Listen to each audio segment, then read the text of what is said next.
അഭിമന്യുവിൻ്റെ നാശത്തിനായി പുതിയ ശത്രു. അമൃതയ്ക്കും ഇനി രക്ഷയില്ല.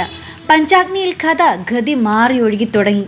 ശത്രുപാളയത്തിൽ കലാവതി മാത്രമായിരുന്നു ഇതുവരെ. പക്ഷേ ഇനി അഭിമന്യുവിനും അമൃതയ്ക്കുമെതിരായി പുതിയൊരു ശത്രു പിറവിയെടുത്തിരിക്കുന്നു. അതെ, അഭിമന്യുവിൻ്റെയും കുടുംബത്തിൻ്റെയും സർവനാശം മാത്രം ലക്ഷ്യം വയ്ക്കുന്ന ശക്തയായ ഒരു ശത്രു. പറഞ്ഞു വരുന്നത് ദിവ്യപ്രഭയെക്കുറിച്ചാണ്.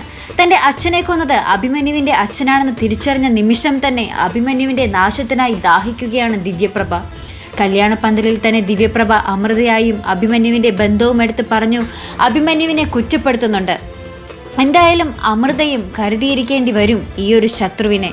കലാവതി സ്വത്തിനു വേണ്ടിയാണ് ഈ പെടാപ്പാടൊക്കെ പെടുന്നതെങ്കിൽ ദിവ്യപ്രഭ തൻ്റെ അച്ഛനെ കൊന്നതിനുള്ള പ്രതികാരമാണ്. എന്തായാലും ഇവിടെ മൂർച്ച ഇത്തിരി കൂടുതൽ തന്നെ ആയിരിക്കും. പഞ്ചാഗ്നിയുടെ പുതിയ കഥാസന്ദർഭങ്ങൾ അറിയുവാനായി ഞങ്ങളുടെ ചാനൽ മറക്കാതെ സബ്സ്ക്രൈബ് ചെയ്യുക. അടുത്തൊരു വീഡിയോയുമായി വരുന്നത് വരയ്ക്കും ഗുഡ് ബൈ.